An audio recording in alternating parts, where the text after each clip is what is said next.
Hey, NJ here for mynexttablet.com, today with an unboxing of the Teclast Master T10, a very interesting tablet.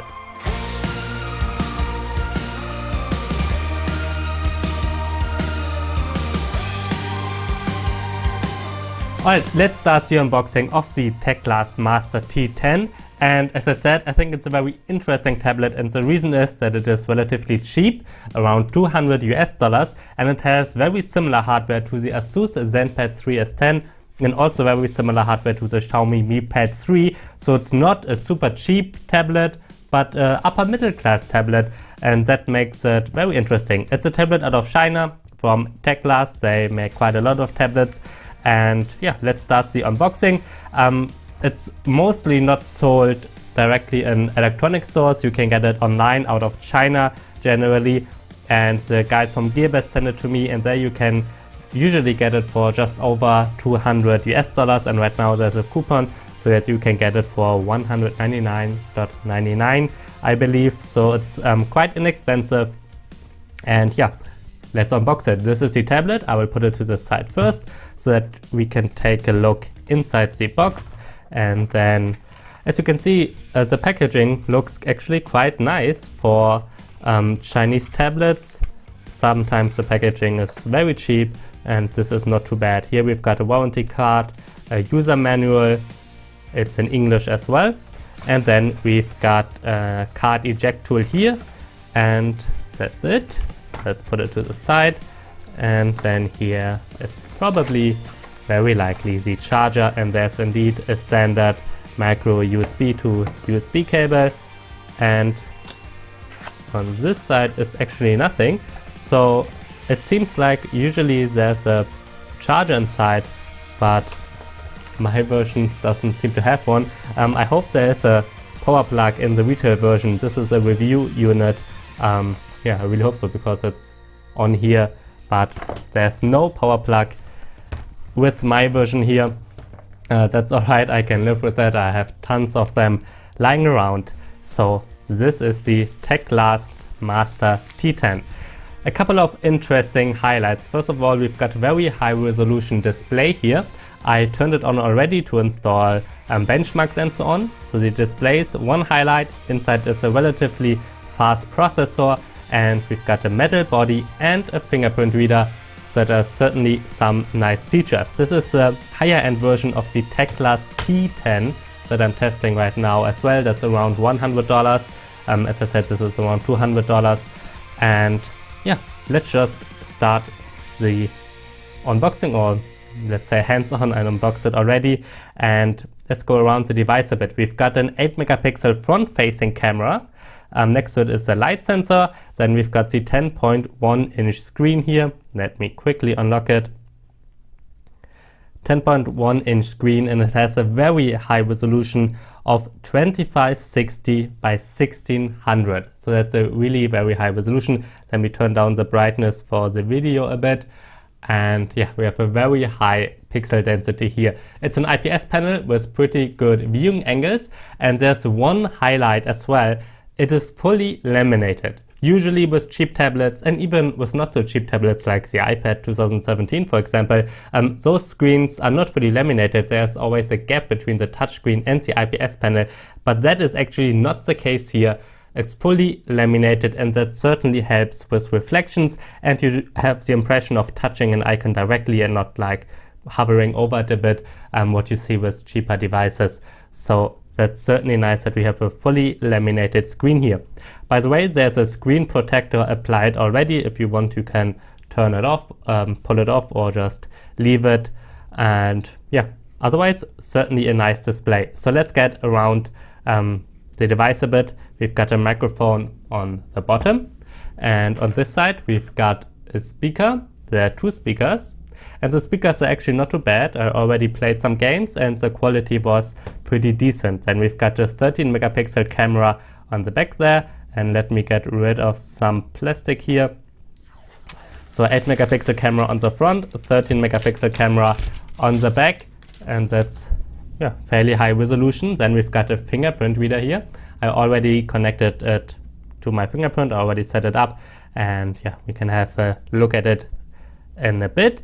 Then we've got a headset port over here, a micro SD card slot, as I mentioned, another speaker. On the top we've got a micro USB port, no USB Type-C, that's kind of sad, but next to it is an HDMI out, and that is certainly useful. Then we've got volume rockers and a power button, and they are made out of metal, like the full body here. There's only a little bit plastic on the top here, but everything else is metal, and that is certainly nice as well. It makes it feel higher end because the internal hardware is quite high end, and yeah, good that we have a metal body here. It's 8mm thick, so not too thick. And yeah, let's take a look at the internal hardware. Inside runs a MediaTek MTK 8176, that's a hexa-core chip with 4 cores clocked at 1.7 GHz and the other 2 at 2.1 GHz. And that is the same processor we've already seen in the ASUS ZenPad 3S10 and Xiaomi Mi Pad 3. I reviewed both of those tablets, and the performance is more upper middle class, not high end, not like a Samsung Galaxy Tab S3, but upper middle class certainly, and that is very nice. I already did a couple of benchmarks, and let's take a look at these screenshots. There we go, we've got the Antutu score, 81,000, and then roughly 1,500 and 3,500 in Geekbench 4, and that are pretty good results, which makes it an upper middle class for a tablet, not as fast as the Samsung Galaxy Tab S3 or the Huawei MediaPad M3, but then we see this kind of MediaTek chips in the ZenPad 3S10 and Xiaomi Mi Pad 3.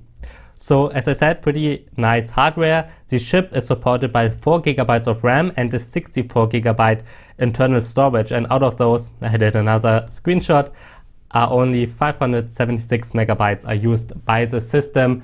The rest is free to use by yourself, and yeah, so quite a lot of storage here as well.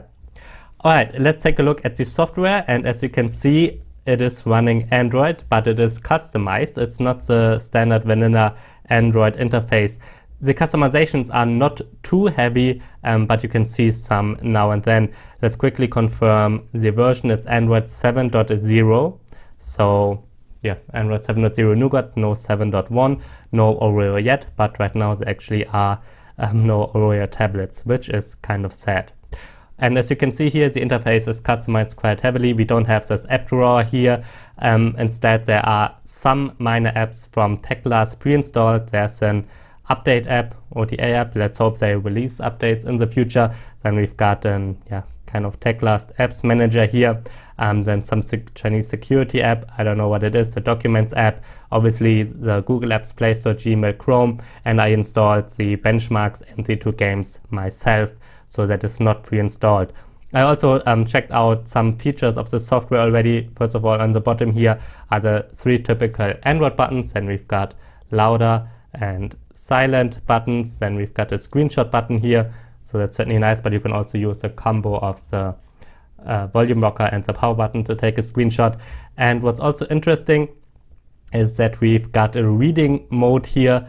And if you turn that on, everything goes black and white. That's certainly an interesting feature. You can take it off again. Then there's an eye comfort mode, which basically filters out blue light. A lot of tablets offer that. Then we have an ultra battery saver there. And yeah, that's pretty much it. Then of course, the fingerprint reader, which you set up like with everything. I have my awesome pin here. And yeah, let's quickly demonstrate the fingerprint reader. You just hold your finger on the back here, and then it turns on. It's not the fastest fingerprint reader, like if you've got a recent smartphone, maybe from Huawei or Samsung, they're a bit faster. Maybe this takes, let's say, it takes 2 seconds to unlock the device. The position is relatively unusual. Normally on a tablet we have it here on the front or on the side. This is on the back, but it's actually not too bad because it's fairly easily reachable with your fingers here, with this finger or with that finger. So you can maybe just set up both fingers, and then it's fairly easy to unlock. And if you hold it this way, then it's still reachable, but maybe you have to get used to it a bit. Alright, that's the fingerprint reader. As I said, it's not the fastest, but it seems to work pretty good. It seems to work certainly, but it takes like 2 seconds to unlock. So not the fastest, but at least we have one, and that is very nice. So you don't have to remember a pin, which is very hard if you have 4 zeros in your pin, like I do. Alright, what else do we want to do? Let's just check out the Chrome browser and maybe surf to mynexttablet.com. It's already loading. The performance should certainly be fine for web browsing, for gaming.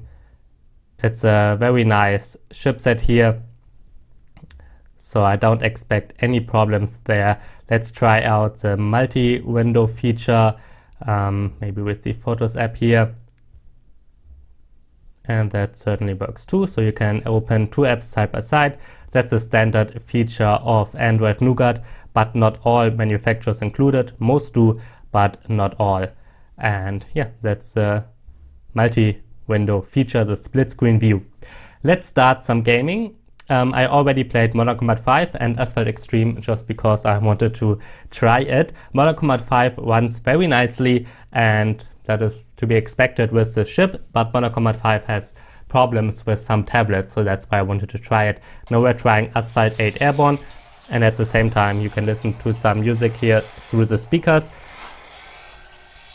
The speakers are not too bad at all. They're not awesome, not like an iPad Pro or Galaxy Tab S3, but they're certainly usable.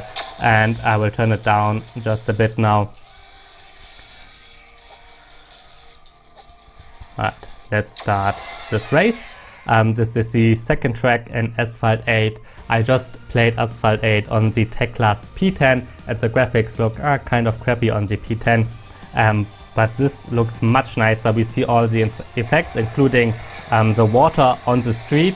That is not always the case with cheaper tablets, but this is actually set to the highest graphics settings in Asphalt 8 Airborne, and it seems to run very nicely. We see the water against the screen here and on the street, and